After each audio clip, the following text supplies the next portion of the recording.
Quando o mundo falava árabe. Distribuição Sinapse.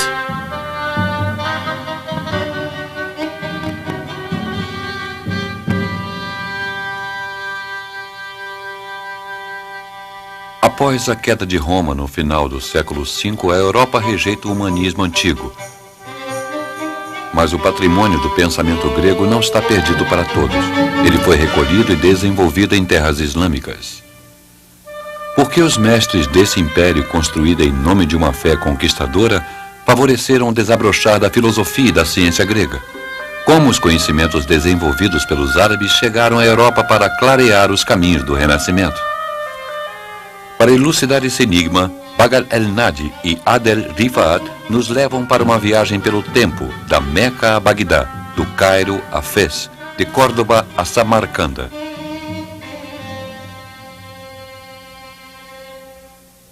Encontrando o Outro, a epopeia andaluza.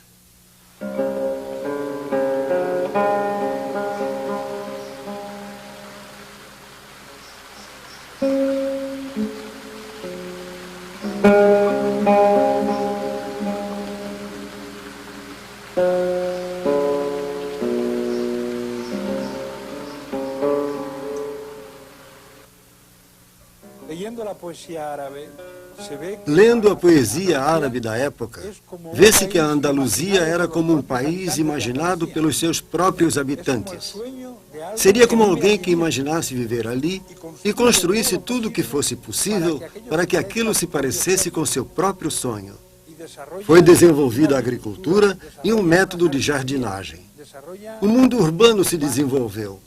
Uma nova cozinha, a maneira de entender o tempo, a poesia, o relacionamento com as mulheres, enfim, uma série de valores que representaram o sonho do mundo árabe.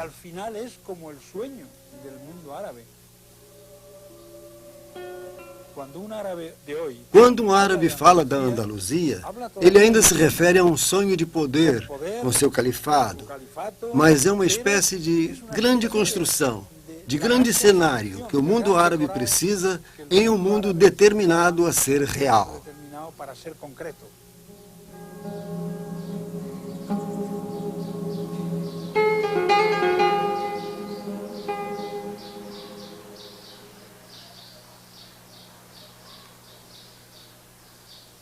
Antes da chegada dos árabes e berberes, não havia uma civilização andaluza. Existia uma civilização romana em sua vertente provinciana hispânica, exatamente o que os muçulmanos encontraram ao chegar, já transformada em um reino próprio, o dos visigodos, mas ainda conservando as tradições culturais e sociais do mundo romano tardio.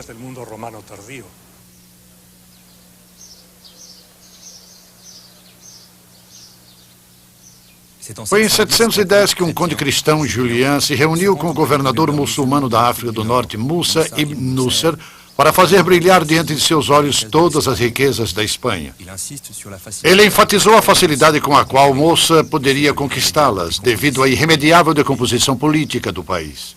Cedendo à tentação, mas hesitante diante dos riscos, o governador consultou primeiro Damas, e o califa Omíada acabou autorizando uma expedição com esta recomendação: sobretudo, não exponham os muçulmanos aos perigos de um mar bravio.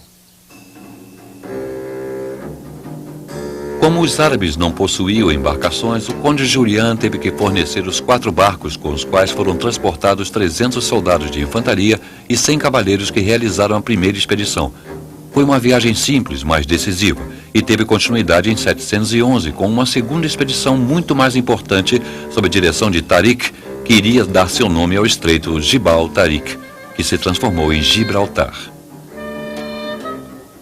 Estranho espetáculo desse exército de 7.000 homens, essencialmente berberes, comandado por um chefe muçulmano, tendo por conselheiro um oficial católico, em que os guerreiros visigodos se misturavam aos combatentes do Rif.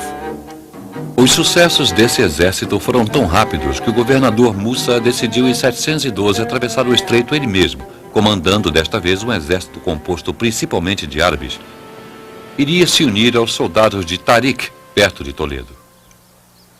Tendo tomado rapidamente o controle da maior parte da Espanha, Musa deu prova da sua grandeza diante desse país cuja conquista havia sido tão fácil. Ele o recompensou instaurando um regime bem tolerante. Dizem até que ele censurou amargamente Tariq por ter derramado inutilmente o sangue de alguns cristãos durante a única verdadeira batalha na qual teve de lutar até Toledo. A unificação e consolidação posteriores do poder muçulmano iriam ser muito mais complicadas, bem mais do que a dos príncipes visigodos. O que durante muito tempo ameaçou esse poder foram as rivalidades internas que acabaram por dilacerá-lo. Entre árabes e berberes ou entre diferentes tribos árabes, essas rivalidades se transformaram muitas vezes em combates fratricidas. Além disso, a partir do ano 750, foram grandes os conflitos entre os fiéis da dinastia deposta dos Omíadas e os seguidores do novo poder abássida. A Andaluzia seria justamente o campo da revanche dos Omíadas sobre os abássidas. Um jovem príncipe omíada, único sobrevivente do massacre de sua família, conseguiu chegar à Espanha e liderar as principais forças muçulmanas. Um emirado omíada, tendo Córdoba por capital, conseguiu pouco a pouco estabilizar suas bases políticas e estabelecer na Espanha a supremacia muçulmana. No início do século X, Abdel-Rahman III fez de Córdoba a capital de um califado que rivalizava com Bagdá.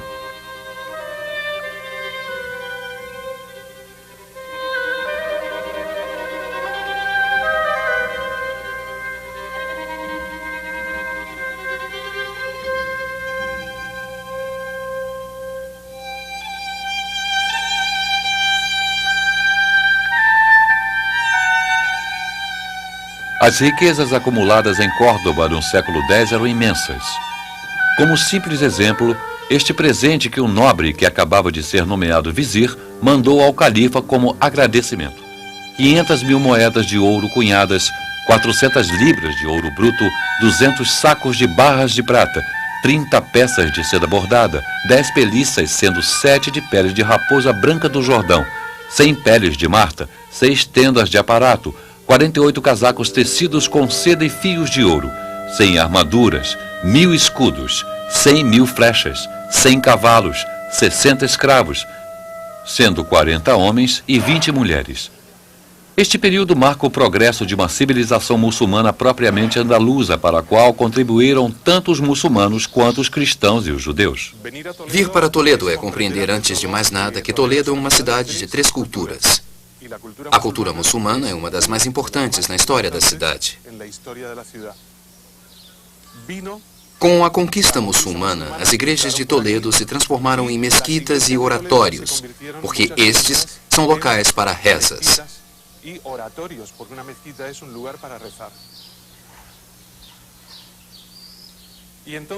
Você está vendo agora a impressão das colunas. Os arcos em ferradura são típicos da arte visigoda, mas passaram a ser o símbolo da arquitetura de Córdoba.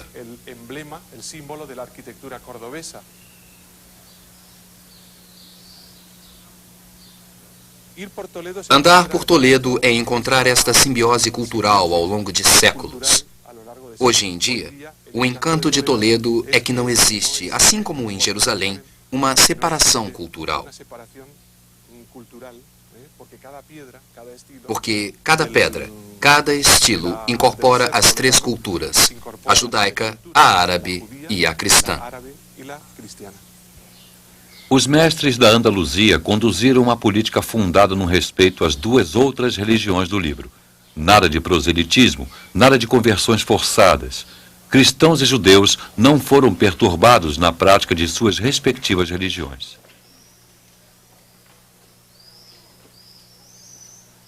Até mesmo quando se assistiu a conversões maciças de cristãos desejosos de se beneficiarem do status fiscal dado aos muçulmanos, as comunidades que permaneciam cristãs continuam a prosperar a salvo das perseguições. Mantiveram suas igrejas, seus conventos, seus chefes cristãos responsáveis, seus coletores de impostos especiais. Tinham até magistrados que aplicavam, sob o controle da administração muçulmana, o código gótico do Liber Judicum.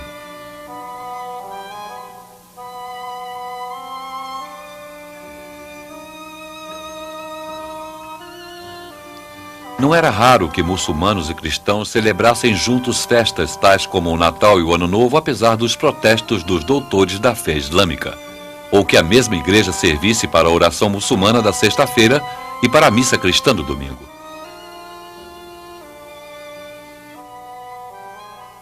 Judeus e cristãos ocuparam cargos às vezes importantes na administração muçulmana, alguns deles tornando-se até próximos ou conselheiros dos califas e dos príncipes. Em alguns momentos, fanáticos católicos provocaram deliberadamente o poder ao proferirem insultos públicos contra o Islã e foram condenados à morte, mas em geral eram renegados por seus próprios correligionários. Quanto aos judeus, mantiveram uma lealdade total em relação à administração do califado. As comunidades judaicas viveram um momento especial em sua história. Por terem sido submetidas a perseguições dos visigodos, respiraram aliviadas com a chegada dos exércitos muçulmanos. Os judeus tiveram uma liberdade religiosa jamais conhecida até então. Receberam parte dos bens confiscados dos nobres que fugiram dos exércitos muçulmanos e, sobretudo, estiveram ligados à defesa das cidades nas quais estavam concentrados. Seus homens foram mobilizados nas guarnições militares organizadas pelo poder islâmico. As crônicas da época são claras. Participaram ao lado dos muçulmanos em vários combates.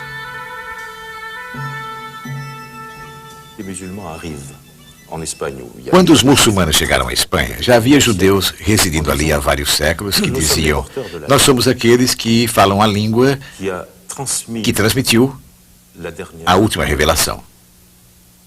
Vocês sabem que a última revelação, a do Alcorão, foi transmitida ao profeta Maomé pelo arcanjo Gabriel na língua árabe. O judeu respondeu: pois é, mas nós somos aqueles que falam a língua da primeira revelação. E foi aí que tudo começou, e até mesmo o Alcorão o reconhece. Estabeleceu-se então uma emulação, uma guerra no sentido nobre da palavra, entre as duas línguas, entre as duas culturas, entre os dois pensamentos. Este foi, com certeza, o momento mais enriquecedor da história da Espanha. Está escrito no Alcorão que as pessoas do livro serão salvas, o que é bastante original, porque as outras grandes religiões monoteístas não consideram como pessoas do livro aquelas que não sejam de sua própria religião. Isso já é um elemento de tolerância, e é verdade que, sob o Emirado e o Califado na Espanha, aqueles que eram chamados de dides, isto é, que pagavam o imposto dos não-muçulmanos, eram protegidos pelo príncipe. Portanto, de certa forma, esse é um fator de tolerância. Quando chega o momento de ouro do califado e Toledo se torna islâmica, para o andaluz isso é tudo. E um senhor de Toledo se considera como tal, porque andaluz não é aquele que ficou no sul da Espanha. Ser andaluz significava poder praticar qualquer uma das três religiões. A única coisa que o califado pedia era a aceitação, digamos assim, da soberania política. Mas mesmo aceitando a soberania política, era possível seguir a própria religião e orar numa igreja, numa mesquita ou numa sinagoga livremente. Essa é, eu acho, a grande lição que o andaluz dá a muita gente, pois há lugares onde duas pessoas, por não pensarem da mesma forma, acham que devem se destruir uma à outra. Quando se fala do desenvolvimento intelectual da Andalucia, é preciso ver a plena participação das três religiões do livro.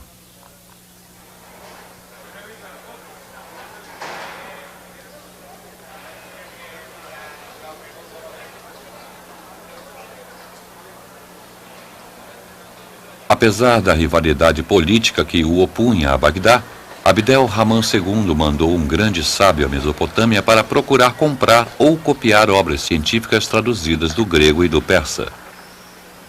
Ele deu fartas pensões a astrônomos e médicos. Tendo direito de compra sobre todas as mercadorias importadas, chegou a conceder audiências a mercadores recém-chegados da Arábia ou de Bizâncio para que lhe oferecessem seus livros mais preciosos. As mercadorias mais cobiçadas e mais generosamente pagas na Andalucia eram naquela época os livros raros.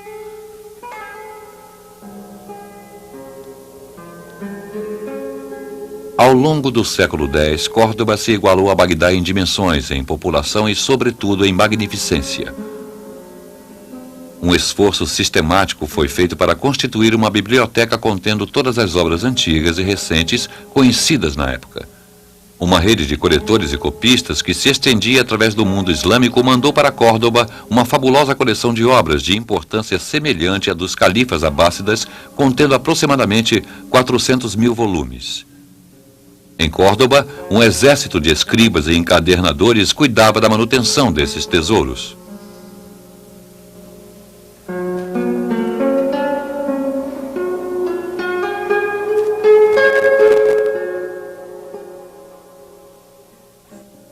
Seguindo o exemplo do califa, a aristocracia constituiu magníficas bibliotecas particulares. E seguindo o exemplo de Córdoba, Toledo, Valência, Granada e Sevilha, constituiu seus círculos de poetas, eruditos, filósofos e sábios, que trabalhavam em excelentes condições de conforto e de segurança, graças à proteção dos príncipes.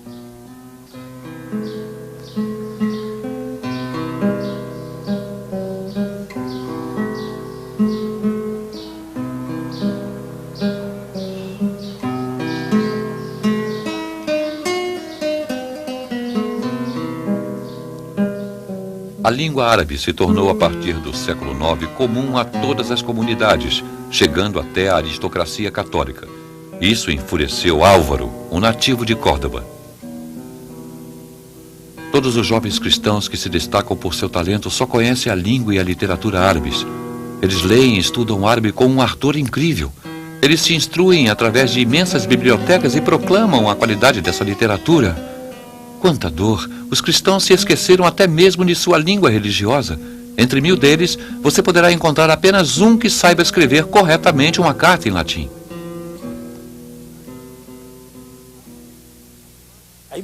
Há muitos poemas que falam a esse respeito, como: aquele que viveu na Andaluzia nunca poderá ir para o inferno, porque já viveu no paraíso. Coisas desse tipo.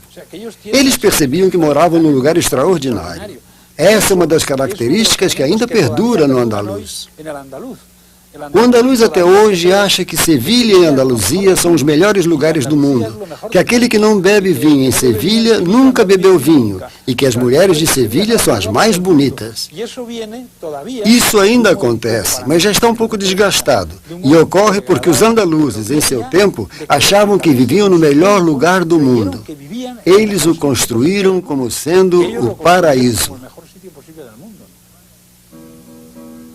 Na Andaluzia, o ensino primário era tão comum que a maior parte da população sabia ler e escrever, ao contrário dos reinos cristãos do norte da Europa. Alguns artesãos até se recusavam a contratar aprendizes analfabetos, mesmo que a leitura e a escrita fossem inúteis em sua profissão. Se o árabe era a língua de todas as culturas, muitos muçulmanos tiveram de aprender a língua romana para falar ao povo das cidades, assim como aos camponeses. Através dessa mistura de idiomas, a língua espanhola em formação foi colher no árabe tudo aquilo que lhe faltava para ampliar seu poder de expressão. Alferes, tenente, vem do árabe alfarez. Atalaia, torre de vigia, vem de atalia. Abanir, pedreiro, vem de albana. Zalmedina, prefeito, vem de Sareb al-Madina. Pouco a pouco, a população hispânica foi se convertendo ao Islã e aceitando o árabe como língua religiosa e política, apesar de sempre ter existido o bilinguismo entre o árabe de um lado e a língua romana do outro. Foi um processo lento que durou 300 anos, do século VIII até o século X. De qualquer forma, ainda no século X, na época do califado, pode-se calcular que entre 25% e 30% da população ainda era cristã, mas estava arabizada em sua língua e em muitos de seus costumes. São os mozárabes.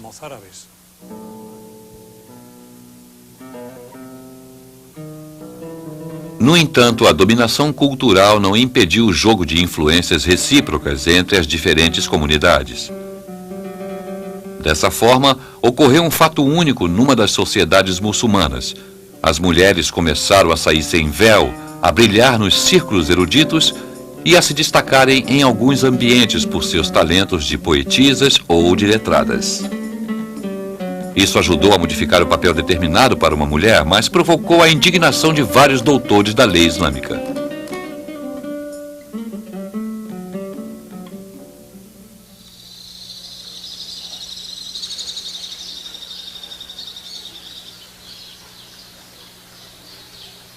De um modo geral, os religiosos conservadores não admitiam o espírito de tolerância que reinava sob o califado omida, assim como o desenvolvimento livre do pensamento. Eles se esforçaram em pôr fim a isso, ou pelo menos limitá-lo sempre que uma oportunidade surgia.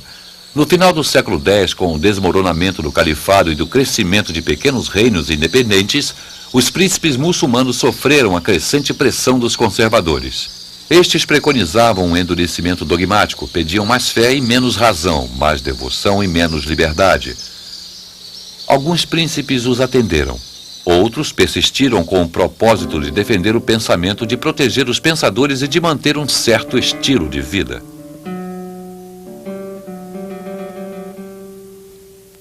O que ocorreu com o andaluz foi que houve muitas revoltas internas ao longo do século IX. Os rebeldes andaluzes muçulmanos se apoiavam frequentemente nos reis cristãos. A tendência de buscar apoio militar ou político do outro lado se manteve ao longo do século XI, durante a época dos reis de taifas, e inclusive ao longo do século XII. Houve muitos combatentes cristãos do norte que lutavam como mercenários. O Cid é um exemplo típico de como um caudilho, um guerreiro cristão, podia trabalhar a serviço de poderes muçulmanos como mercenário e, ao mesmo tempo, servir suas finalidades políticas e religiosas como cristão. Mas o exército do Cid era composto de mercenários e pago, frequentemente, com dinheiro muçulmano para combater o conde de Barcelona, por exemplo. É claro que não combatia contra seu próprio rei, Afonso VI de Leão. O nome Cid significa o Senhor. Havia muitos casos de respeito. Dentro de uma situação global de hostilidade, existiam alianças militares ou políticas. Sobretudo, do lado cristão, havia uma aceitação dos hábitos ou de costumes materiais da vida cotidiana procedentes da parte andaluza.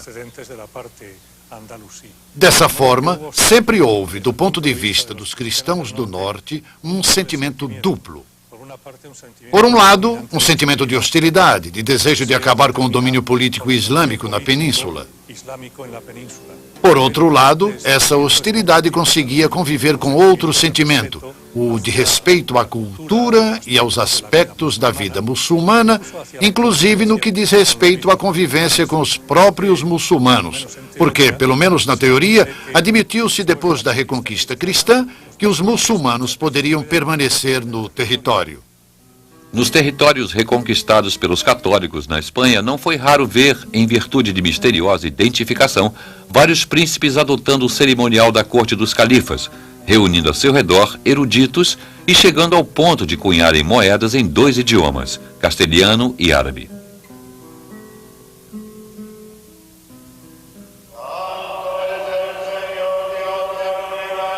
O que ainda nos surpreende no corpo a corpo entre o Islã e a cristandade, da qual a Espanha foi a sede durante 8 séculos, é esse milagre de 2 mundos que se enfrentaram sem se fecharem um para o outro.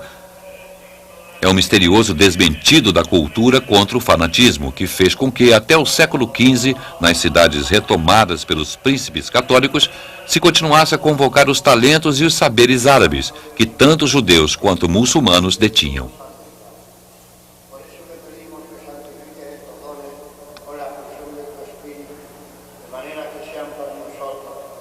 Daí provém o sentimento da trágica amputação que a Espanha sentiu no final do século XV, quando o vencedor católico decidiu que o espanhol só poderia ser cristão.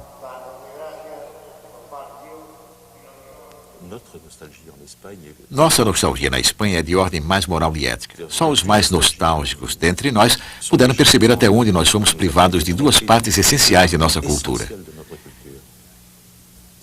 É espanhol um judeu, um muçulmano ou um cristão. Porém, nós só permanecemos cristãos.